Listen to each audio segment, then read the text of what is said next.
ജയിച്ചതിന് പിന്നാലെ ട്രംപ് എന്തൊക്കെ മാറ്റങ്ങളാണ് കൊണ്ടുവരിക എന്നാണ് ലോകം ഉറ്റുനോക്കുന്നത്. ട്രംപിന്റെ വിജയത്തിന് പിന്നാലെ ഏറ്റവും കൂടുതൽ ചർച്ചയാക്കുന്നത് ജസ്റ്റിൻ ട്രൂഡോയും ട്രംപുമായുള്ള വാർത്തകളാണ്. കാനഡയെ അമേരിക്കയുടെ 51ാമത്തെ സംസ്ഥാനമാക്കി മാറ്റാമെന്നാണ് ട്രംപ് ആവർത്തിച്ച് പറയുന്നത്. കാനഡയിലെ ഭൂരിഭാഗം ആളുകൾ ഇത് ആഗ്രഹിക്കുന്നുണ്ടെന്നും ട്രംപ് പറയുന്നു. കനേഡിയൻ പൗരന്മാരിൽ കൂടുതലും കാനഡ അമേരിക്കയിലെ ഒരു സംസ്ഥാനമാകണമെന്ന അഭിപ്രായക്കാരാണ്. അതൊരു മികച്ച ആശയമാണ്. അങ്ങനെ ചെയ്താൽ നികുതിയിലും സൈനിക സംരക്ഷണത്തിലും നഷ്ടമാകുന്ന ഭീമമായ തുക കുറയ്ക്കാൻ കാനഡയ്ക്ക് കഴിയുമെന്നാണ് ട്രംപ് സോഷ്യൽ മീഡിയയിൽ കുറിച്ചത്. ട്രംപ് ഇത്തരമൊരാവശ്യം പരസ്യമായി ഉന്നയിക്കുന്നത് ആദ്യമായല്ല. എന്നാൽ അതിർത്തിയിലെ പ്രശ്നങ്ങളും മയക്കുമരുന്ന് കടത്തും ഉൾപ്പെടെ കാനഡയ്ക്ക് ശക്തമായ മുന്നറിയിപ്പ് നൽകിയ സാഹചര്യത്തിൽ ഇപ്പോഴത്തെ അഭിപ്രായ പ്രകടനം പുതിയ മാനം കൈവരിച്ചിരിക്കുകയാണ്. ഇതാദ്യമായല്ല ട്രംപ് ഇത്തരമൊരാശയം ഉയർത്തിക്കൊണ്ടുവരുന്നത്.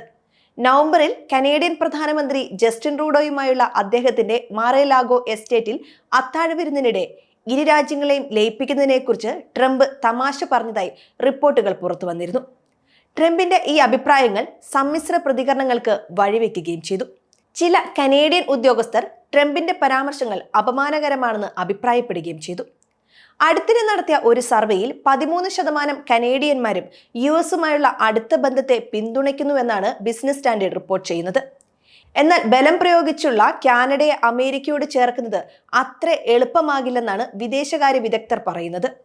ട്രംപ് നടത്തുന്ന ഇത്തരം കളിയാക്കലുകൾക്കിടയിലും കനേഡിയൻ നേതാക്കൾ യുഎസ് മുൻപോട്ട് വയ്ക്കുന്ന പ്രശ്നത്തെ പരിഹരിക്കാൻ ശ്രമിക്കുന്നുണ്ട്. ഇതിന്റെ ഭാഗമായി കഴിഞ്ഞ ദിവസം മുതൽ യുഎസ് അതിർത്തിയിൽ ശക്തമായ നിരീക്ഷണവും സുരക്ഷാ നടപടികളും കാനഡ നടപ്പിലാക്കിയിരുന്നു. രാജ്യാന്തര സംഘടിത കുറ്റകൃത്യങ്ങൾ ലക്ഷ്യമിട്ടുള്ള സംയുക്ത സ്ട്രൈക്ക് ഫോഴ്സ് ഉൾപ്പെടെയുള്ള സുരക്ഷാ നടപടികളാണ് കാനഡ ഒരുക്കിയിരിക്കുന്നത്. കാനഡയിൽ നിന്ന് അമേരിക്കയിലേക്കുള്ള കുടിയേറ്റം തടഞ്ഞില്ലെങ്കിൽ കനത്ത നടപടി രാജ്യം നേരിടേണ്ടി വരുമെന്നാണ് ട്രംപ് മുന്നറിയിപ്പ് നൽകിയത്. നിർമ്മാണ ജോലികൾ യുഎസിലേക്ക് തിരികെ കൊണ്ടുവരിക, യുഎസിലേക്കുള്ള മയക്കുമരുന്ന് കടത്ത് അവസാനിപ്പിക്കുക, നിയമവിരുദ്ധ കുടിയേറ്റം കുറയ്ക്കുക എന്നീ ലക്ഷ്യങ്ങൾ മുൻനിർത്തിയാണ് അധിക താരിഫ് ചുമത്തുമെന്ന് ട്രംപ് മുന്നറിയിപ്പ് നൽകിയത്. ഇതിന് പിന്നാലെയാണ് കാനഡ ഇപ്പോൾ പുതിയ അതിർത്തി നിയമങ്ങൾ പ്രഖ്യാപിച്ചത്.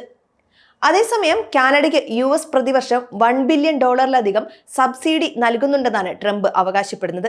2022 ഇരു രാജ്യങ്ങളും തമ്മിലുള്ള വ്യാപാരം $909 ബില്യൺ ആയിരുന്നു. യുഎസ് വ്യാപാര കമ്മി $53.5 ബില്യൺ ആണ്. ട്രംപ് പ്രതിരോധം ഉയർത്തുന്നതിനിടയിൽ കനേഡിയൻ പ്രധാനമന്ത്രി ജസ്റ്റിൻ ട്രൂഡോയുടെ നിലനിൽപ്പ് പരിങ്ങിലാണെന്നും റിപ്പോർട്ടുകൾ വരുന്നുണ്ട്. അടുത്തിടെ ജസ്റ്റിൻ ട്രൂഡോയോട് പ്രധാനമന്ത്രി പദത്തിൽ നിന്ന് മാറി നിൽക്കണമെന്ന് ഭരണകക്ഷി എംപിമാർ ആവശ്യപ്പെടുകയും ചെയ്തിരുന്നു.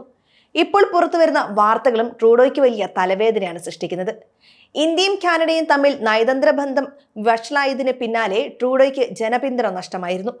കൂടാതെ ജസ്റ്റിൻ ട്രൂഡോയ്ക്കെതിരെ സ്വന്തം നാട്ടിൽ പ്രതിഷേധം ഉയർന്നു വരുന്നുണ്ടെന്നും പ്രാദേശിക മാധ്യമങ്ങൾ റിപ്പോർട്ട് ചെയ്യുന്നു. ഇതോടെ കനേഡിയൻ മന്ത്രിസഭയിലും കൊഴിഞ്ഞുപോക്ക് ആരംഭിച്ചിരിക്കുകയാണ്.